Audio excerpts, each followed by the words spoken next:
Section 4C सबसे ज़्यादा आजकल डिस्कस होने वाला, सबसे ज़्यादा रिसेंटली एडजुडिकेशन होने वाली, इस पे सुप्रीम कोर्ट के फैसले के बाद और इस्लामाबाद हाई कोर्ट के फैसले के बाद क्या होने जा रहा है, आज इस पे बात करते हैं।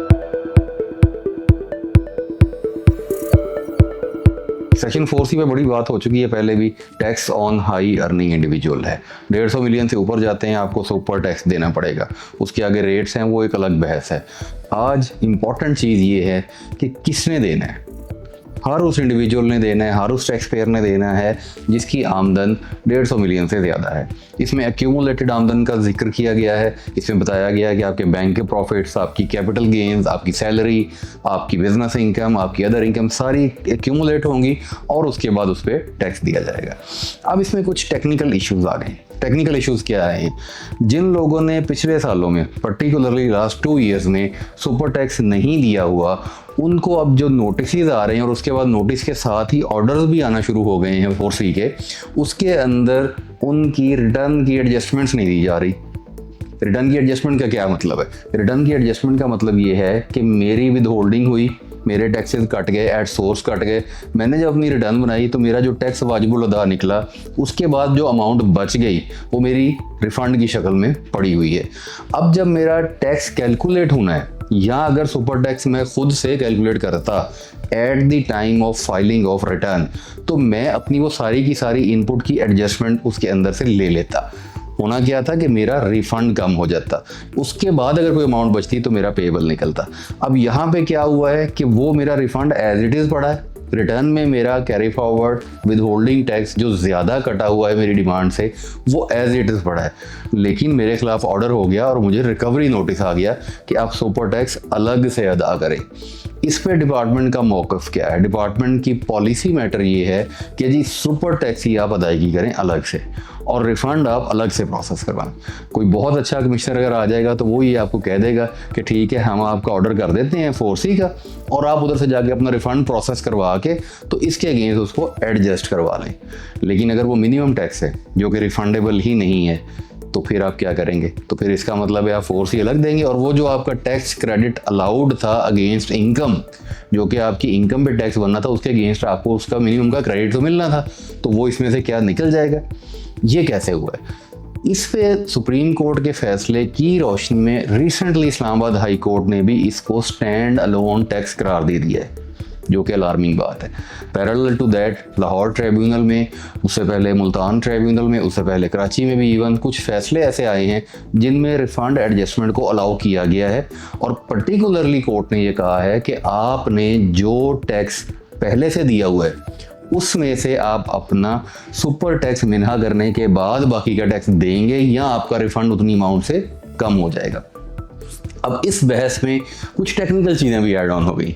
टेक्निकल चीज़ें क्या ऐड ऑन हुई? सबसे इम्पॉर्टेंट और सबसे वाइड स्प्रेड जो गुफ्तगू में चीज़ आई है वो है एग्जम्प्ट कैपिटल गेन। अच्छा, इस लफ्ज़ की करेक्शन ज़रूरी है। ये बेसिकली एग्जम्प्ट कैपिटल गेन नहीं था। ये कानून में अगर आप पढ़ते हैं तो it was zero rate capital gain. आप जानते हैं कि 6 साल से ज़्यादा इमूवेबल प्रॉपर्टी रखने पे जो आपको गेन होता है that is charge at the rate of 0%, that is not exempt. अब ये वो क्वेश्चन आया जिसकी बुनियाद पे वो जो आमदन थी जो कि आपकी ज़ीरो रेट थी, जिस पे टैक्स आपने नहीं देना था, जब अपनी रिटर्न बनाते हैं लोग जानते हैं कि हम ऊपर जाके फाइनल वाले कॉलम में 6 साल से ज़्यादा वाली गेन प्रॉपर्टी की मेंशन करते हैं तो उस पर कोई टैक्स कैलकुलेट नहीं होता, वो ज़ीरो कैलकुलेट करता है। अब वो गेन सुपर टैक्स पर्पज़ के लिए ऐड हो गई। मिसाल, आपने अपनी 10 मिलियन की इनकम शो की, उसके हिसाब से अपना टैक्स दे के रिटर्न क्लोज कर दी। इसके साथ आपकी ज़ीरो रेट में कैपिटल गेन पड़ी थी 150 मिलियन। अब आपकी टोटल ये जो गेन है वो 10 मिलियन प्लस 150 160 मिलियन हो गई। दैट मीन्स कि you are now under the ambit of super tax. अब हमें सुपर टैक्स देना है। अब वो हमारे टैक्स पेयर्स का और बहुत सारे दोस्तों का ये ख्याल है कि वो जो आमदन हमने ज़ीरो रेट पे डिक्लेयर की है कैपिटल गेन, वो तो ऐड नहीं हो सकती इसके अंदर। ऐसा नहीं है। अब वो इसके अंदर ऐड हो रही है। ये है कानून की तशरीह। इसके ऊपर इसको फर्दर लेके जाया जाए और अदालतें कल को इस पर कोई रिलीफ दे दें, या इसके अंदर जो थीम था कि जी कैपिटल एसेट पे जो कैपिटल गेन है वो एक स्पेसिफिक पीरियड के बाद आप पे वो टैक्सेबल नहीं रहती, तो इसकी कोई तशरीह में ले जाकर इसको एग्जम्पशन में ले जाएं, वो एक अगली बात है। लेकिन अभी अपेरेंटली जो आज के दिन में चीज़ है वो ये है कि इसके ऊपर सुपर टैक्स डिमांड किया जा रहा है। इसी तरह से कुछ एग्जम्प्ट इनकम भी है। एग्जम्प्ट इनकम जो है ना वो इसके अंदर इंक्लूड नहीं होगी। जो इनकम एग्जम्प्ट है वो इंक्लूड नहीं होगी। जो income charge at the rate of 0% थी, जैसे मैंने अभी जिक्र किया, वो इसके अंदर इंक्लूड होगी। अच्छा, अब इसके अंदर सबसे ज़्यादा होने क्या जा रहा है काम, हो ये रहा है कि हर कोई इस ऑर्डर को लेके चैलेंज कर रहा है, एपेलेट फोरम में जा रहा है। कोर्ट्स ने स्टे दे दिए हैं इसके ऊपर। इसमें रिफंड एडजस्टमेंट वाला जो टॉपिक है ये एड्रेस हुआ है।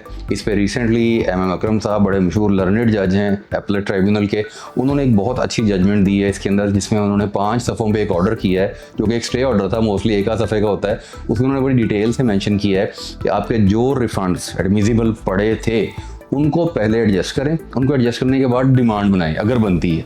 वो 2 सालों का एक कंबाइंड फैसला है, उसमें 1 साल में डिमांड बनती है, 1 साल में नहीं बनती। तो वो उस फैसले की रोशनी में ये चीज़ कैटेगोरिकली क्लियर हो रही है। इससे पहले मुल्तान बेंच भी ये फैसला दे चुका है और रिसेंटली और भी जजमेंट्स इस इशू के ऊपर आ जाएंगी, जिसके अंदर आपकी ऑलरेडी अवेलेबल टैक्स जो है उसकी एडजस्टमेंट अलाउ हो जाएगी। ये भी एक बड़ा सीरियस कंसर्न है।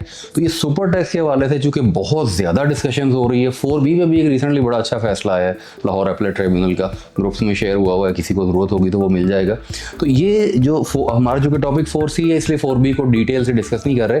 4C सुपर टैक्स के ऊपर जो कॉमनली आस्क्ड क्वेश्चन थे और जो डिस्कशन थी उसको हमने कोशिश की है कि आज की इस वीडियो में समो दिया जाए और टैक्स पेयर्स का और हमारे जो टैक्स प्रैक्टिशनर्स हैं उन दोनों का इसमें कुछ भला हो जाए।